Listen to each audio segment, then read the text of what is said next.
देवी सर्वभूतेषु मातृरूपेण संस्था नमस्तस्यै नमस्तस्यै नमस्तस्यै नमो नमः।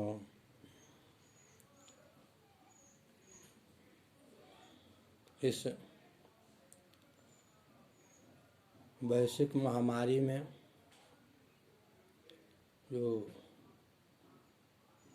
सरकार के प्रयासों के फलस्वरूप विश्वविद्यालयों के सहयोग से जो छात्र हित को देखते हुए ऑनलाइन क्लासेज की व्यवस्था की गई है, उसी क्रम में आज मैं पुनः उपशास्त्री द्वितीय वर्ष के छात्रों को किरातार्जुनीयम महाकाव्य से संबंध में कुछ आवश्यक बिंदु पर प्रकाश डालने जा रहा हूँ। जैसा कि गत कक्षाओं में हम लोगों ने देखा था किरातार्जुनीयम क्या है, इसका नाम किरातार्जुनीयम क्यों रखा गया, तथा इसके महाकवि कौन है, उनका नाम वास्तविक नाम क्या है और यह भावी नाम कैसे पड़ा, इस सब पर हम लोगों ने चर्चा किए थे। एवं दूसरी कक्षा में हम लोगों ने भावी अर्थ गौरव को देखा था कि भावी अर्थ गौरव का प्रयोजन क्या है, अर्थ क्या है, इसका महत्व क्या है, भावी अर्थ गौरव भावी को क्यों कहा गया है, इस सब बिंदुओं पर चर्चा की गई थी। आज का जो शीर्षक है वो है किरातार्जुनीयम की कथा वस्तु, किरातार्जुनीयम की कथा की पृष्ठभूमि, अर्थात यह किरातार्जुनीयम क्या है, इसमें मुख्य घटनाक्रम क्या है, इस पर हम लोगों आज प्रकाश डालेंगे, जो अत्यंत छात्रोपयोगी है। सर्वप्रथम हम यह जानें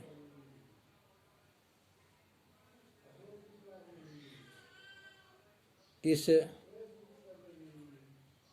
किरातार्जुनीयम महाकाव्य का उद्भव महाभारत से हुआ है। इसके कथा वस्तु को महाभारत से लिया गया है। किरातार्जुनीयम की जो मुख्य कथा है वो महाभारत के वन पर्व से उद्धृत है।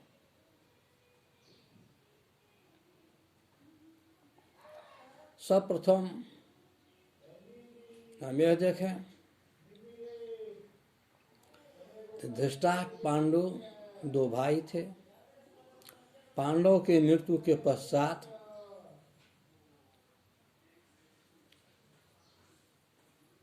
पांडव लोग धृतराष्ट्र के संरक्षण में निवास करने लगे और धृतराष्ट्र ने ही इन लोगों का पालन पोषण किया। जब पांडव के ज्येष्ठ पुत्र युधिष्ठिर जुआ हो गए तो धृतराष्ट्र ने यह समझा कि व्यास के परामर्श के आधार पर इस ज्येष्ठ पुत्र युधिष्ठिर को हस्तिनापुर का युवराज बनाया जाए और व्यास के परामर्श से उन्हें युवराज पर नियुक्त भी कर दिया। जब युधिष्ठिर को युवराज बनाया गया तो दुर्योधन के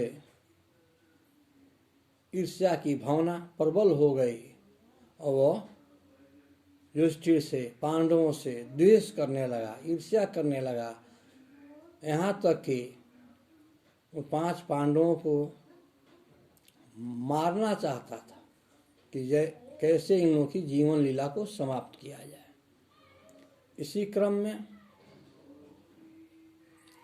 राजमहल से निकालकर लक्षागृह में रखा गया और लक्षागृह में अर्धरात्रि में आग लगा दी गई। फिर भी दैत्य कृपा से, हरिप्रसाद से ये पांचों पांडव उसे लक्षागृह से सकुशल जीवित लौट आए। यह देखकर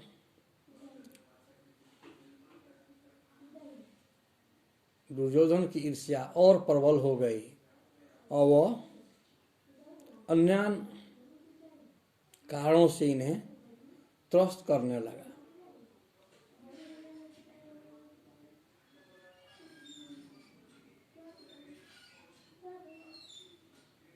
दुर्योधन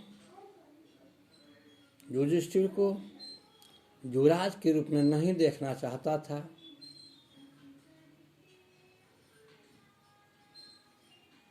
उनके संबंधी या मित्र द्वारकाधीश स्वयं श्री कृष्ण महाराज हस्तिनापुर गए और धृतराष्ट्र से यह परामर्श किए कि 5 भाइयों को जीविका के लिए सिर्फ 5 ग्राम दे दिया जाए और दुर्योधन को राजगद्दी दे दी जाए ताकि इन पांडवों का भी जीवन भरण पोषण हो सके। फिर भी दुर्योधन इसे नहीं माना और इस परामर्श को ठुकराते हुए प्रतिकार करने लगा। वह दुर्योधन भगवान श्री कृष्ण को बांधने के लिए उद्यत हो चला, जिस पर स्वयं भगवान कृष्ण ने कहा है 10वीं रथी में, जो दिनकर की रचना है, ले ले दुर्योधन बांध मुझे, जो सत्य साध सो साध मुझे।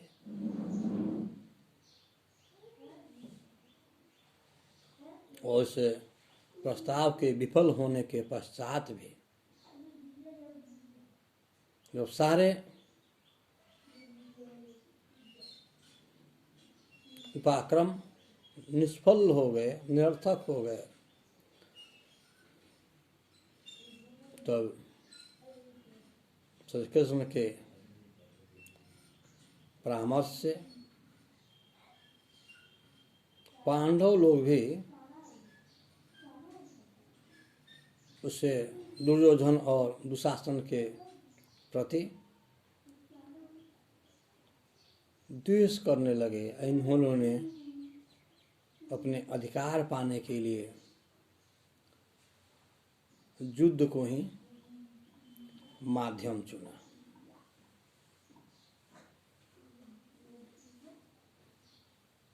और इसी घटनाक्रम में जब वे 5 पांडव निष्कासित होकर राज से जंगल में निवास करने लगे एवं दुर्योधन हस्तिनापुर का युवराज बना दिया गया,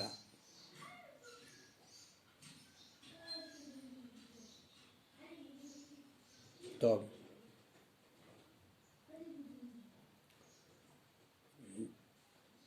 युधिष्ठिर ने दैत्यवन में निवास करते हुए एक ब्रह्मचारी को, एक वनवासी व्यक्ति को, एक वनवासी जीव को अपना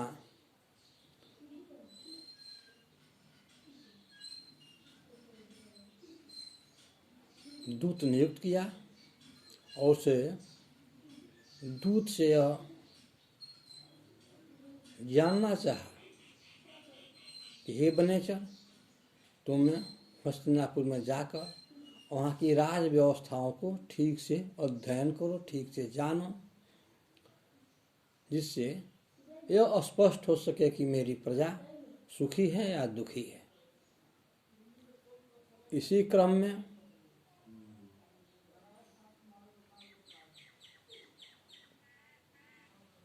युधिष्ठिर ने जिसे वनेचर को जो उनकी राज व्यवस्था जानने के लिए भेजा था, वो वनेचर सारी वृत्तांतों को जानकर पुनः दैत्यवन में वापस आ जाता है और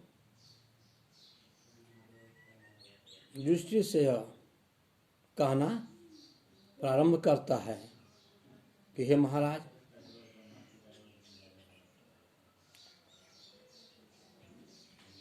मैं एक छोटा सा वन प्राणी हूँ, अबोध विप्र।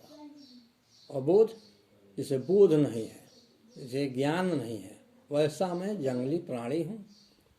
और कौ भूपतिनाम चरितम, और कहाँ राजाओं का निगूढ़ तत्व, कहाँ राजाओं का गोपनीय चरित्र। अर्थात राजा लोग राजनीति में पारंगत होते हैं, प्रजा के साथ राजा का क्या संबंध हो, गुरु दूतों अमात्यों के साथ कैसा संबंध हो, इन सब में राजा लोग निपुण होते हैं। लेकिन मैं जंगली प्राणी होने के कारण इससे रहस्यमय तथ्यों को तो ठीक से नहीं जान सकता हूँ। फिर भी आपने मुझे दूत के रूप में जो प्रेषित किया, तो दूत के 4 आँख होते हैं, 4 चक्षुषु अनुजीवी। जो सेवक होते हैं राजा के, जो आदेशपाल होते हैं, तो राजा के 2 नेत्र और 2 दूत के। अर्थात वनेचर कहता है कि दूत के 4 आँख होते हैं कि एक तो राजा के निर्देश में वो किसी विषय वस्तु को जानने के लिए प्रेषित किया जाता है, तो अपने नज़रों से भी देखता है और राजा के नज़रों से भी उसका अवलोकन करता है, तुलनात्मक अध्ययन करता है। अर्थात यह जो दूत की जो विशेषता है वो कह रहा है, जैसा कि भगवान श्री रामचंद्र जी सीता की खोज के लिए हनुमान को प्रेषित किया, तो हनुमान ने कहा कि मैं तो छोटा जीव हूँ, मैं आपका दूत हूँ। अर्थात आप ही के आज्ञा से, आप ही के इच्छा से मैंने यह कार्य को पूर्ण किया। क्योंकि हनुमान कहते हैं, प्रात ले ही जो नाम हमारा, तासु ताहि दिन मिले ही न हारा। अर्थात मैं एक छोटा बंदर हूँ, वनों में निवास करने वाला हूँ। अगर सुबह सुबह कोई मेरा नाम ले ले तो उससे दिन भर भोजन की पूर्ति नहीं होती है। इस प्रकार हनुमान ने राम को श्रेष्ठ बताया है और अपने आप को उनका सेवक संबोधित किया है। ठीक उसी प्रकार इसे व्यासजन्यम महाकाव्य में भारवी ने जो अपने पांडित्य का परिचय दिया है, उसके आधार पर यह वनेचर राजा को अत्यधिक महत्व देता है और अपने को छोटा अबोध प्राणी मानता है, कहता है। फिर भी वो जो वनेचर युधिष्ठिर से कहना प्रारंभ करता है, तो वह दुर्योधन की भूरी भूरी प्रशंसा करने लगता है और दुर्योधन की प्रशंसा को सुनकर द्रौपदी और भीमसेन अत्यंत क्रोधित हो जाते हैं, कुपित हो जाते हैं। और इसी घटनाक्रम में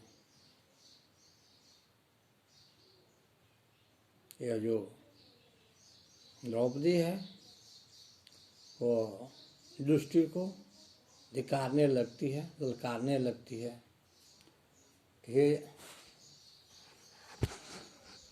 हे नृप, हे राजन, आप लोग राजमहलों में निवास करते थे और आज जंगलों में जमीन पर निवास कर रहे हैं। राजमहलों में आप लोगों को चारण भाट पंडित अपने गानों के द्वारा निंदा को तोड़ते थे, वहीं आज आप लोग जंगलों में जानवरों के चित्कार, सियारों के क्रंदन से निंदा का त्याग करते हैं, फिर भी आपका क्रोध उद्दीप्त नहीं हो रहा है, प्रज्वलित नहीं हो रहा है। ऐसा कि इस प्रकार द्रौपदी बार बार दुर्योधन युधिष्ठिर को उद्दीप्त कर रही है। उसी क्रम में भीमसेन स्वयं उत्तेजित हो जाते हैं और ये लोग युद्ध की तैयारी करने लगते हैं। द्रौपदी पुनः कहती है कि हे राजा, अत्यंत बलशाली भीमसेन जो अपने मस्तक पर लाल चंदन लगाया करते थे तो कितना ही सुंदर प्रतीत होते थे, वहीं आज जंगलों में भूमि धूल आदि में पड़े रहते हैं, फिर भी आपकी क्रोध की अग्नि प्रज्वलित नहीं हो रही है। और उधर वनेचर बार बार दुर्योधन की प्रशंसा करता है कि उसकी व्यवस्था के अनुसार वो प्रजा को अत्यंत सुख दे रहा है। यह जो छल के द्वारा जो आपकी राजव्यवस्था, राजहिंसा, जुए के द्वारा, छल के द्वारा जो छीन ली गई है, वो नयनम जेतु सुयोधन, और सुयोधन नयनम जेती नीतियों के द्वारा पुनः उसे जीतना चाहता, अर्थात वह दुर्योधन छल से जीती हुई राज्य को नीति मार्गों के अनुसार पुनः जीत लेना चाहता है। इसलिए वो अपने राज्य में प्रजा को समुचित सुख दे रहा है।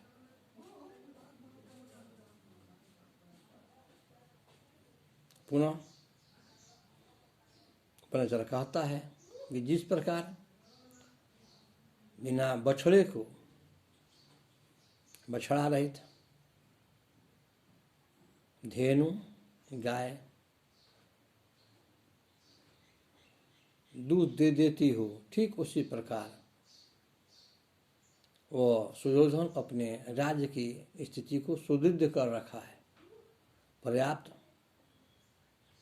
अन्न के उत्पादन हो रहा है, प्रजा सुख से भोजन को प्राप्त कर रहे हैं। इस प्रकार वहाँ किसी प्रकार का प्रजाजनों में कष्ट या भेदभाव नहीं है, क्योंकि वह दुर्योधन षड्नीतियों के अनुसार अपने मंत्रियों अमात्यों को कर्मों को बांट दिया है और सबों से बड़े ही उचित व्यवहार कर रहा है। इसे वाक्यों को सुनकर द्रौपदी अत्यंत कुपित हो जाती है और युधिष्ठिर को खरे खोटे सुनाने लगती है। इधर पांचों पांडव युद्ध की तैयारी के लिए मन बनाते हैं और व्यास के परामर्श के अनुसार इस जो क्रियाजल नियम का मुख्य उद्देश्य है दिव्यास्त्र की प्राप्ति। तो अर्जुन इंद्रकील पर्वत पर चले जाते हैं, जिसके लिए व्यास और इंद्र भी उसे प्रेरित करते हैं। इंद्रकील पर्वत पर जाकर वे स्वयं आशुतोष भगवान शिव की आराधना करते हैं। उसे पूजा आराधना से संतुष्ट होकर भगवान शिव किरात के रूप में उपस्थित होते हैं एवं एक मायावी शिकार को अर्जुन और अपने बीच में प्रकट करते हैं। दोनों आखेट के लिए अपने अपने बाणों को संघान करते हैं।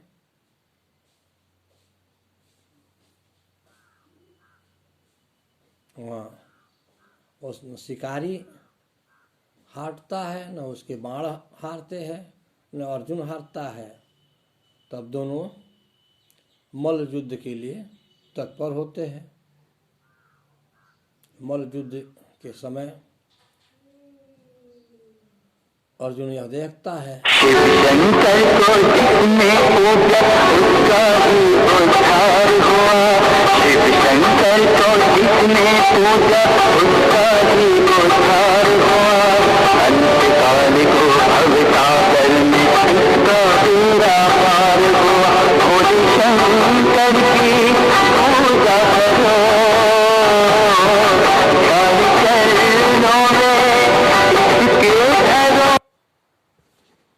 सुबह सुबह जो भगवान शिव की जिसे पुष्पमाला से पूजा अर्चन किया था वही इनके गले में पुष्पमाला है। अतः ये कोई जंगली शिकारी न होकर भगवान